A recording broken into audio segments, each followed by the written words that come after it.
we'll keep going for now. Okay. We're just trying some other things. It's all part of the fun. Okay. But yes, no, I agree with what you're saying. Um, it's it's really interesting as a franchisor when you're looking at this process, because it's a process that you need to break down into sort of Mm. mini steps in order to know where you're at in that process. Mm. Would Mm. would you agree with that? No, absolutely. The thing is, reverse engineering what your goals are is the easiest way to then define the system and say, okay, this is the offer we're going for. It's like, let's just play with some round numbers here. If you want to make 50K a month, who is the likeliest person to be able to pay you that? So it will probably be a solution and a product aware person. And your Mm. content plays a huge part. So many people, they just randomly post stuff. But now that you know what your objectives are for your business and that you want to expand, and you know which areas, because generally franchises are location orientated, you can start creating content that speaks to that. Okay, we need somebody in, I don't know, Scotland. And we can start talking about those things to raise awareness. It's just dropping seeds. And coming back to the sales page there, Harvey, is obviously when this person goes through the sales page, the only call to action is to take the next step. With websites, it's often blog, this, that, social. A sales page removes all of that. You're actually on a conversion journey. I'm on a conversion journey of taking the person from awareness to converting them into a customer. And so you don't want to give them too many options, right? And that sales page is obviously going to identify the person that that you're targeting, who you are. You need to build the like, know, trust factor up first, okay? Then agitate the pain problem, and then go into this is why the solution could work for you.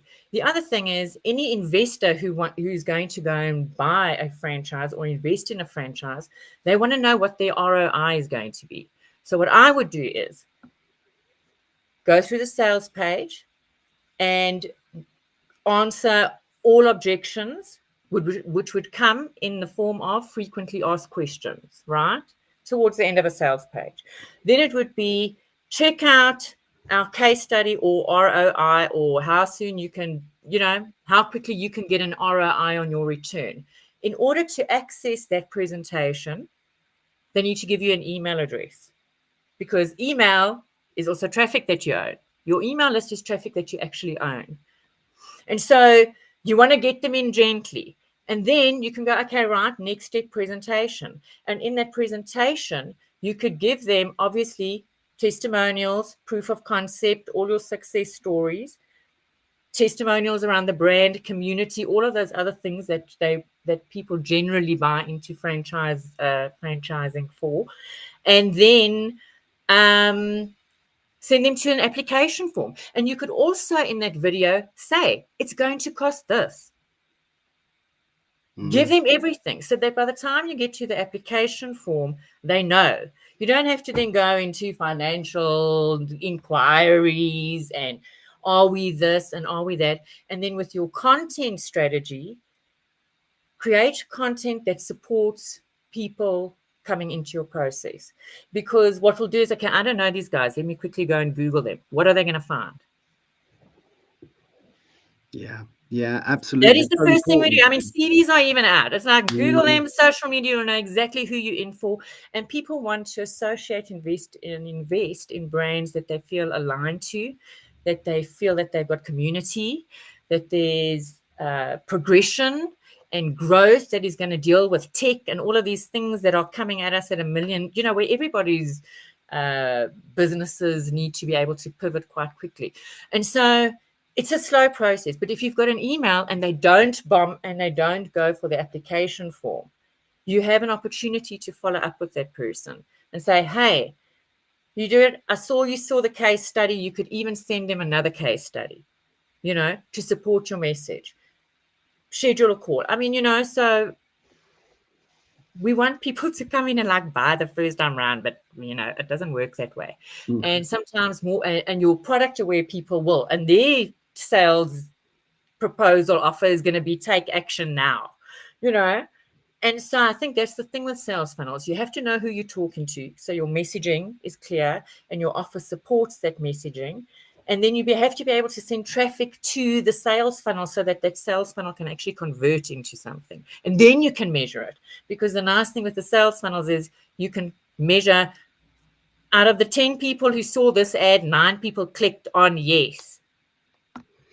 Absolutely. You never guess what? It's working. What? Oh my gosh! I'm going to do a little reintroduction here because I think we are now live. So today we are talking franchise sales funnels with the lovely Tanya McKee. And we started to get into the conversation. Looking forward to hearing your thoughts on franchise sales funnels. And great to have David with us. Looking forward to hearing your thoughts on sales funnels. We've just been discussing what sales funnels mean to business owners. So it'd be great to get people's thoughts on that. The next thing I was going to ask you is a sales funnel, or a trust journey, as I think I'd like to call it. It's certainly a journey you go on. And as a franchisee, you go on that journey. How important do you think it is for the person on the other side of the table going through that particular that funnel? So you're a business owner and you're examining what's happening and how your leads are filtering down. But what's it like to journey through that as an end user or a customer?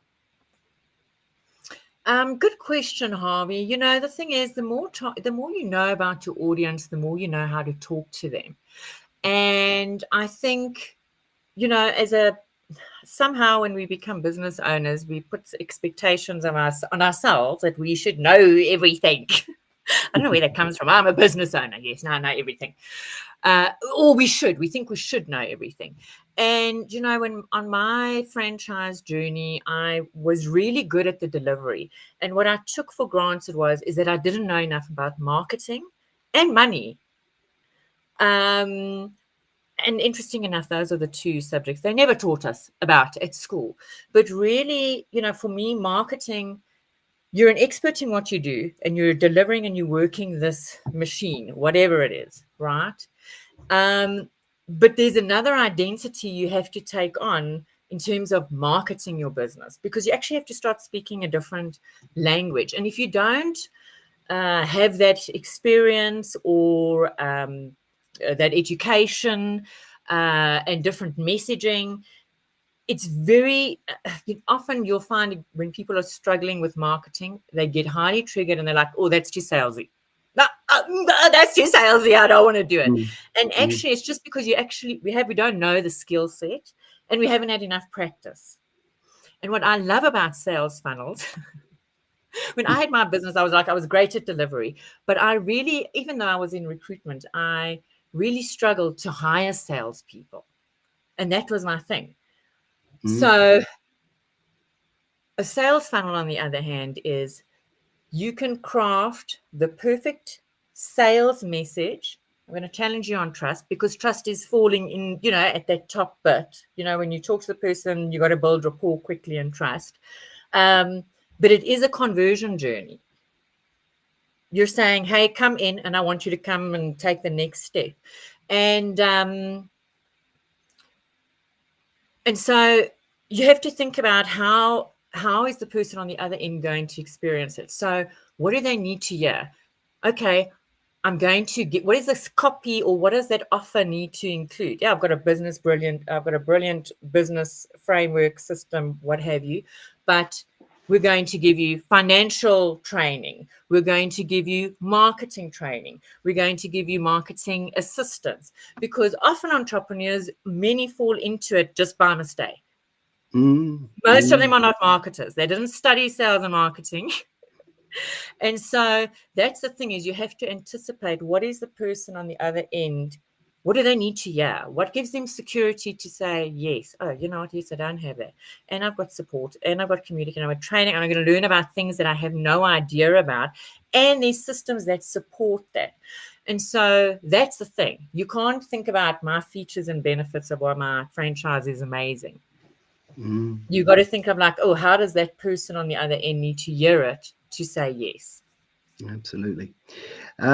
Simon's come on here with a question, which is a good one. You need to know where people are in the franchise sales funnel. If they are at the very top, then don't bombard them with data and numbers before you've communicated your brand story. Absolutely, Simon. And that reminds me, you must tune in to Franchising Brand Stories on Thursday at 5:15 UK time, where we get into exactly that, the stories behind the brands. And it's very much one of the first things you do within that funnel. What do you think about that, Tanya, about communicating and what you say to people when they're at the top, what information you give and you share, and how you start filtering people down through that funnel? Sure. Great question, Simon. And yes, I think the thing is you got to have a goal for each funnel. Are you collecting leads, or are you there to make sales? Now, franchising might be a little bit different because it's generally a high ticket offer. And I would then say go for an application funnel. But if you're going for a lead funnel, like Simon suggests, is go for problems. Let's quickly solve a problem. Quick. Do you need a checklist? Take this quiz if you're not too sure. A quick quiz. Somebody told me the other day, don't give anybody anything to read. People are done reading. They can't read anymore. So give them something to do.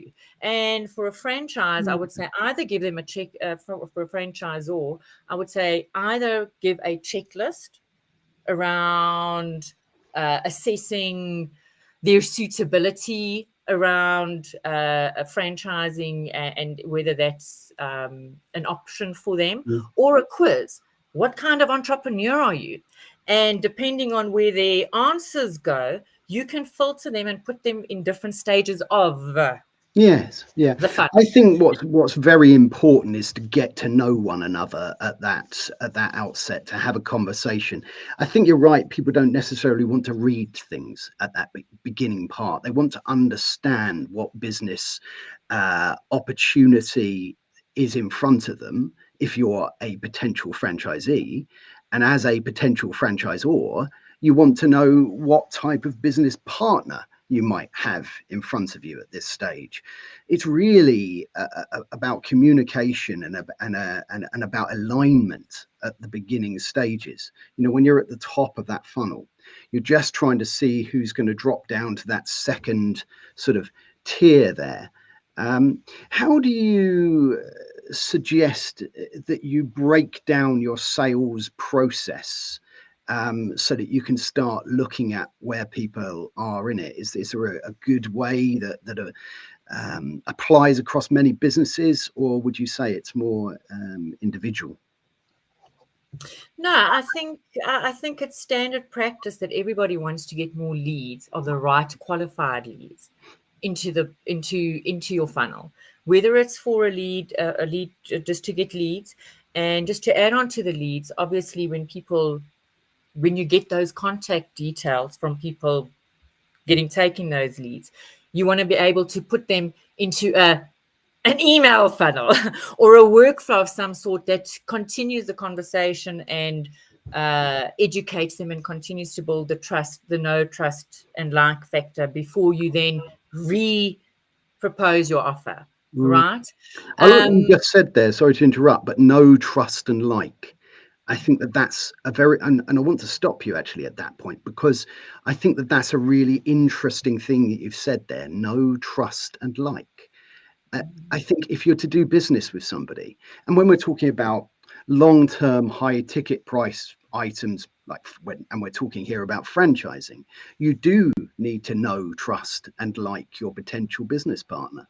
I say that all the time to potential franchisees. We've got to get to know one another to see whether we like one another, because we'll be doing business together for a long period of time. So, yeah, It's really interesting that you should say that. I think it's very, very key at the top there to, to start to understand that. Well, people like to buy from people they like. I always say, go and hang out. If you want to start a business, go and hang out with people that you like and that you've got something in common with, and then find out what their problems are, and then sort them out for them. And I think that's the thing with bringing people into your franchise, into your business.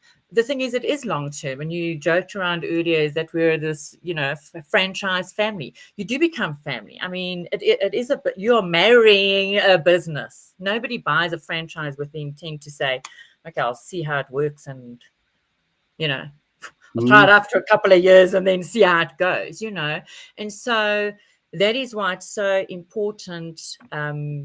Once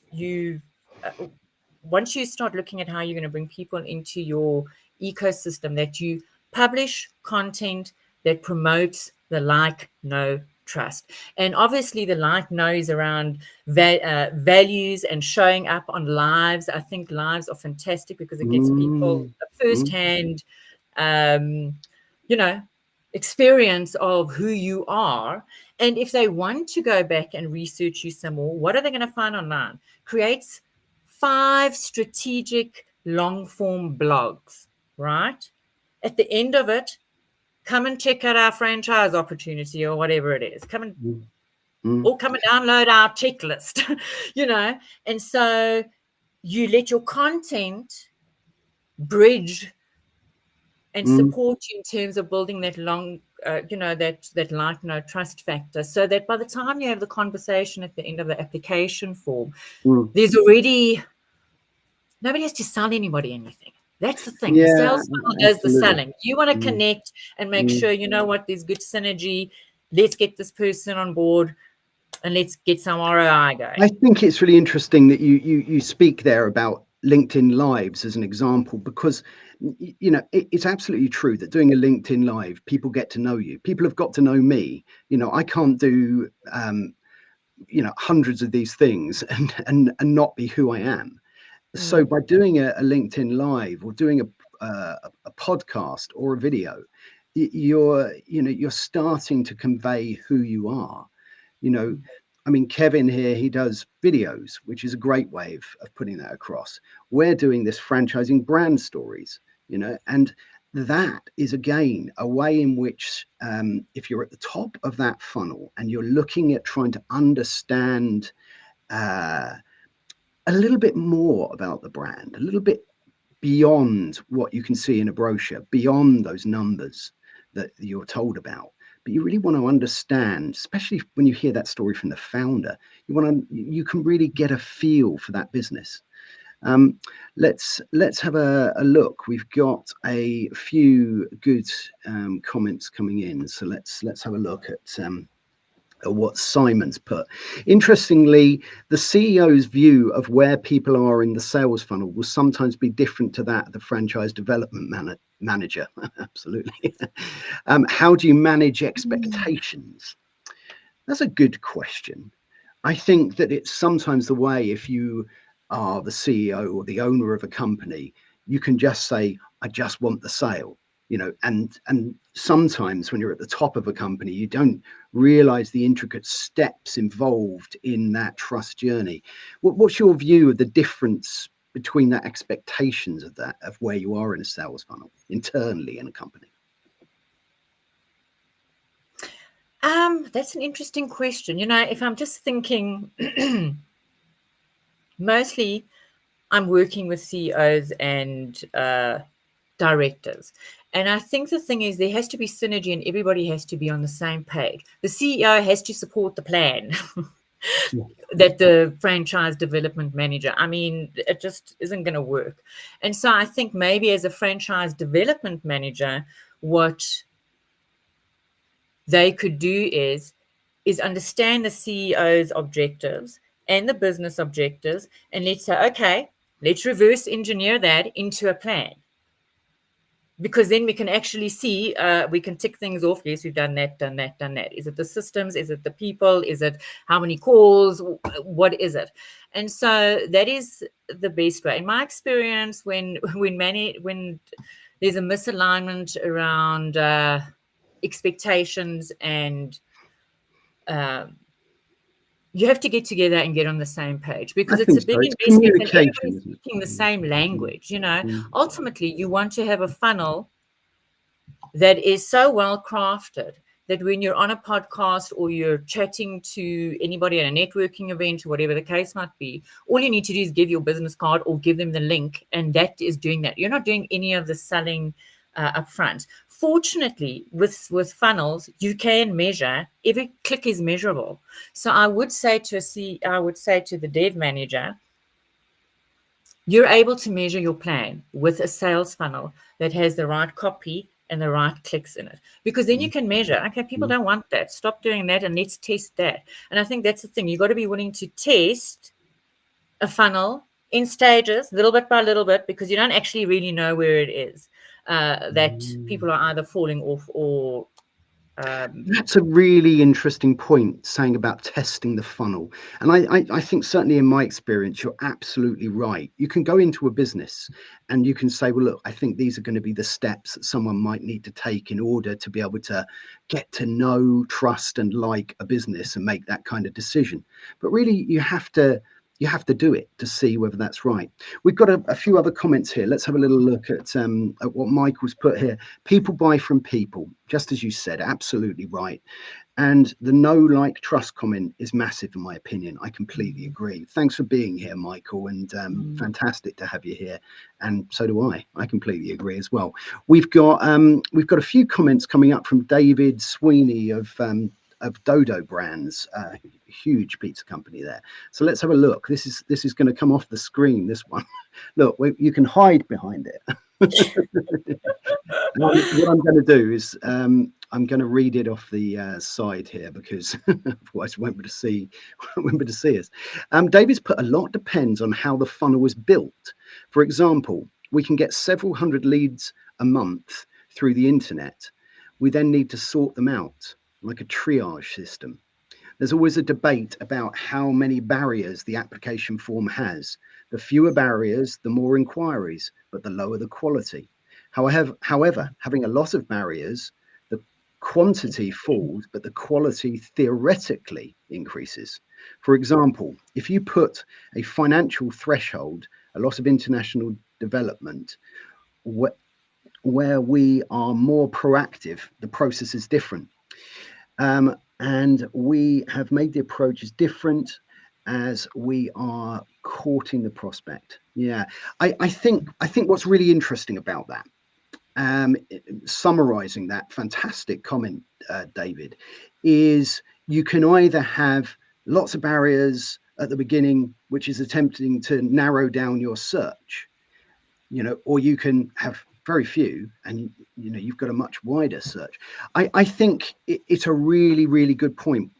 My view on it is that filtering, that triage that you mentioned there, David, is done via, perhaps, if you can, a phone call, at least when you talk to someone.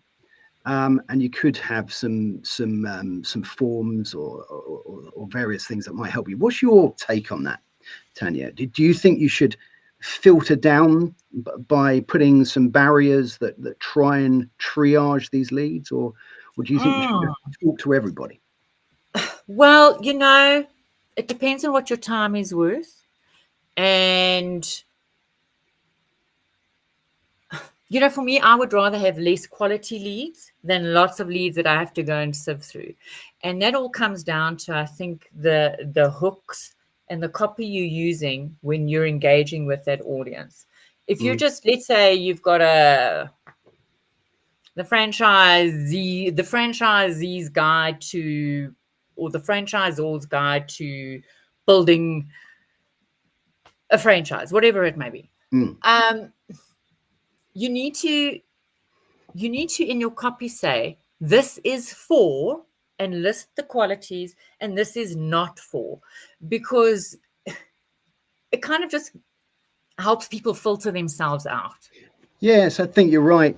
I mean, Simon's put here an application form for somebody at the top of the funnel is a real turnoff. I think you're right. I think at the first contact point is an application form. You're not I going to wouldn't put be I wouldn't put an application form at the top of the funnel. I no, would put a no. lead.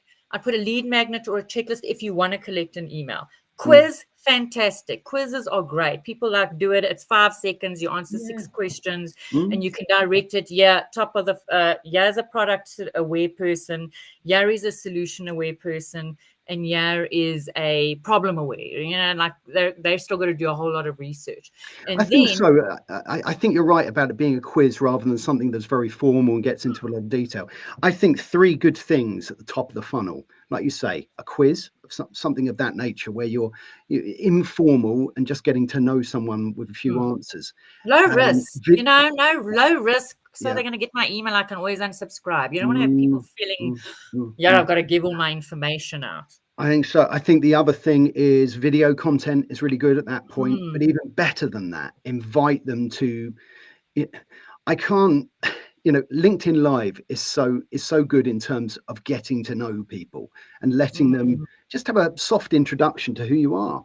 So it's just a great way of filtering down your leads in a way that the people that, if they've watched a whole hour of your story, or if you're on any podcast or anything like that, but if they've watched that and then they're still aligned, then you've got a good quality lead from that.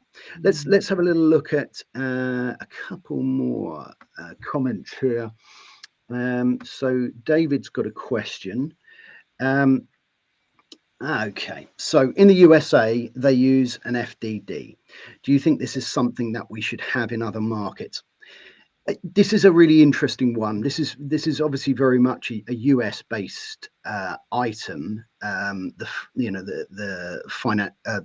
franchise disclosure document, and it has everything in it, and it's a great big thick book, with every possible thing in there, and that's really what everything is based around.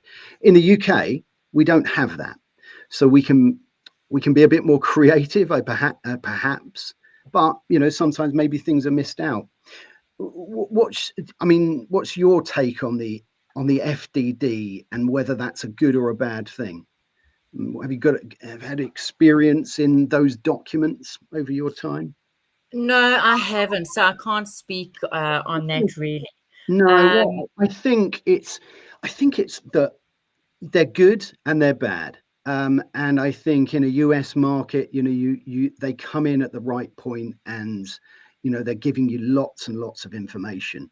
Where you don't have them, you've got to be more creative. And I guess being creative allows you to be curious, inquisitive, ask more questions. So it's a great question. And I think it's going to be a topic of a show, to have an FDD or not. So we're definitely yeah, getting and into that. somebody knows that the ins Yeah, and outs. absolutely, absolutely. Let's have a look at what Simon's put here. Who has the responsibility for filling the funnel, marketing or franchise development? That's a great That's a question. great question. Look, Simon, I'll tell you from my experience.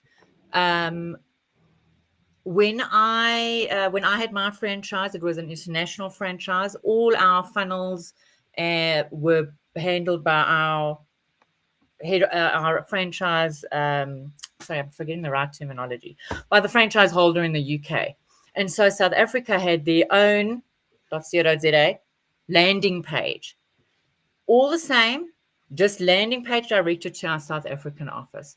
And so I think that's the thing is, as a franchisor, you need to define, I'm going to give you these tools. How are you going to get traffic? Because that's ultimately what you want. I would say as a franchisor, you supply the funnel structure Mm, because it's a proven mm, structure. mm, Your role then as a franchisee is to drive eyeballs to if you want to expand, sorry, mm, let me rephrase that. If you want to expand, you would need to drive eyeballs to the funnels, right? They're set mm. up. That would come in the form of content or ads. Sure. So then you would need to decide who is spending the money on the ads or creating the content.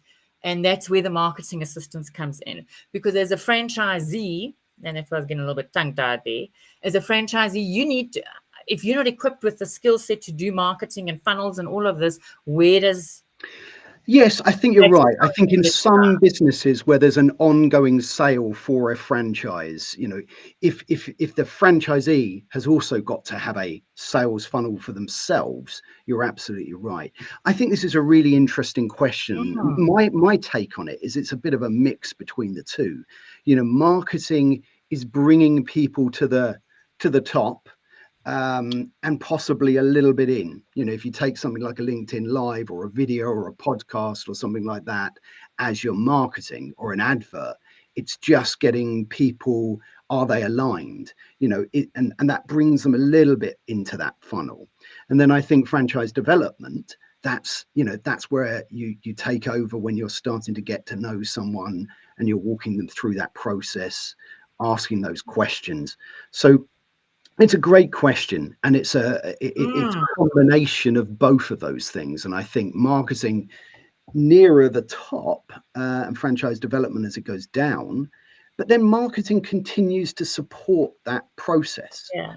It can reinforce, right? If you're, let's say you're right the way down the bottom of the funnel, and you're close to making a decision, right? And then you see a video or you see some marketing from that company that just reconfirms and reassures you that you're making a great decision here.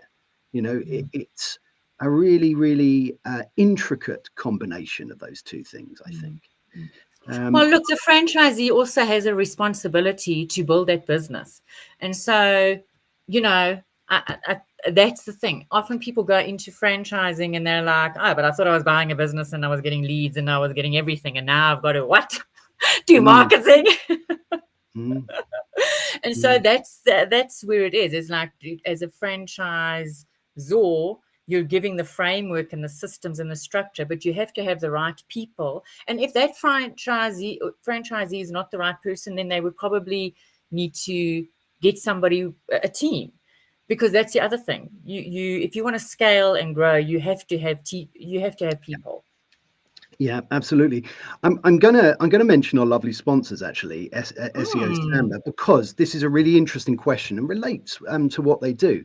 When you're trying to do your marketing as a franchisor and as a franchise business, and you're trying to replicate that on the ground level through your franchisees, and you're trying to keep that consistency and keep monitoring that, they've got some great programs for doing that. So I think you can use technology to assist the process of communicating that marketing, going right the way through, from a franchisor right down to a franchisee, and keeping that consistent.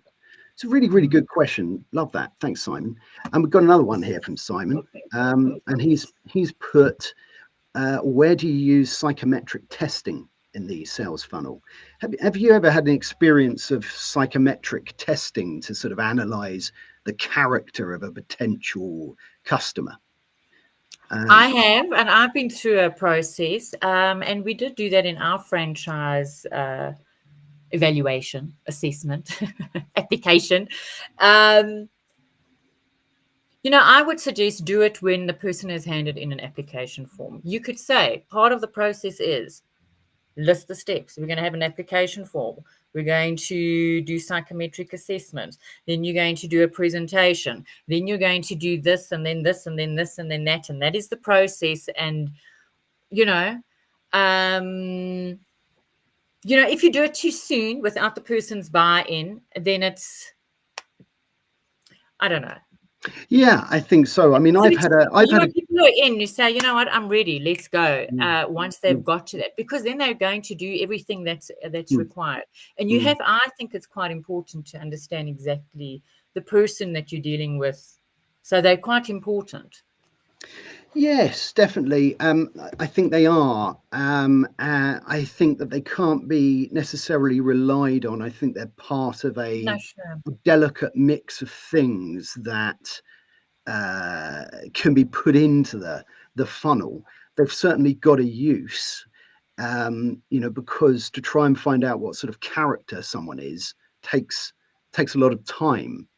And it costs money depending on who you're hiring to do it. So I would do it where you're like pretty serious. Like, you know what, we've gone through the application phase and we're ready to take it to the next step. This is what it entails. And because then it's going to get into the financials and the capital and all of those things. And then it becomes a lot more invested. Absolutely. I mean, I really liked, and we're starting to come towards the end of the session today, but I really like what you said there, about the fact that you've got this process, and it can be, it can be altered depending on what sort of business you've got, and you've got to test it in real life, and by testing it in real life and seeing how people react to it, you can tweak it, you can change it. You could, if you sat down and drew a sales funnel for your business, there's probably, you might get some of it right, but what will happen is once you start talking to people, and once people start going through the process of getting to know you and getting to know the business, that's where your funnel arrives. It's a bit like a stand-up comedian. Most stand-up comedians don't write their set sitting at home in an office. They do a preview, and they put it on stage, and they see how people react to it, and then they change it. And I think it's just the same with a franchise sales funnel, and with that journey, you tweak it. I certainly have, No, absolutely. Yeah. You could even test your landing page and put a photo, an image in one and a video on the other, and keep everything exactly the same. And you can see, well, this send some traffic to both and see which ones convert more. And if this one's doing better than the other, shut the other one down and send traffic to the other. So that is the beauty about it, is that you can measure, and the data will tell you what's working and what's not. Yeah, and David's just put a very good comment along the lines of what we've been saying here. Who do you put through the psychometric test? The financial backer, the operator, etc. It depends on the kind of franchise. It absolutely does. And where that psychometric test happens depends on the type of franchise business as well. But it's been a really fascinating discussion. I think it's been, something that's really important to talk about this process, because it's a process that every franchise business goes through, whether you're a franchisee or a franchisor.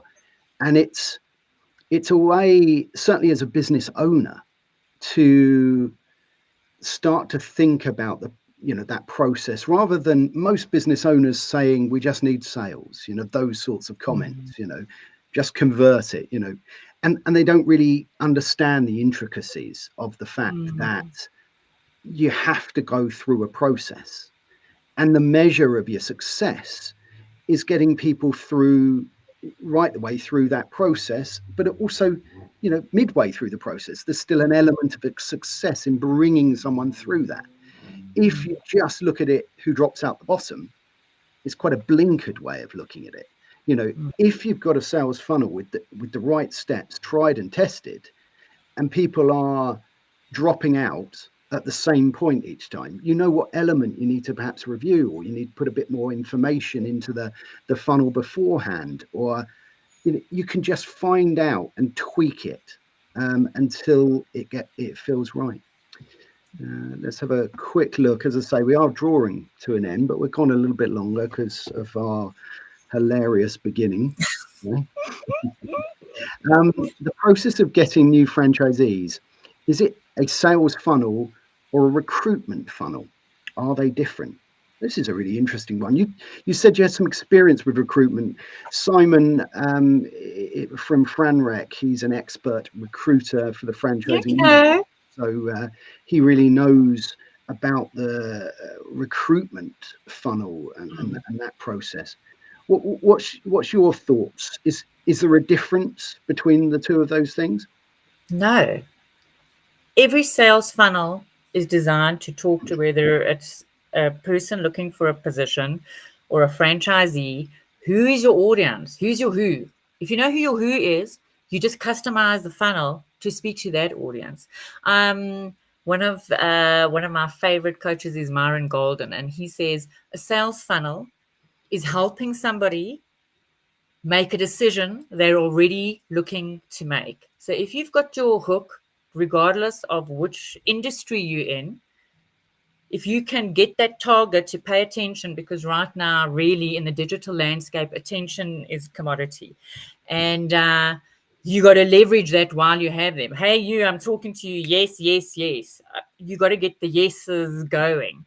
And they're all the same thing. If you want, even you're a funnel. You on the show is a funnel. You want people to say yes to you. You've got to add value, get them to like, know, and trust you. Yeah, you go.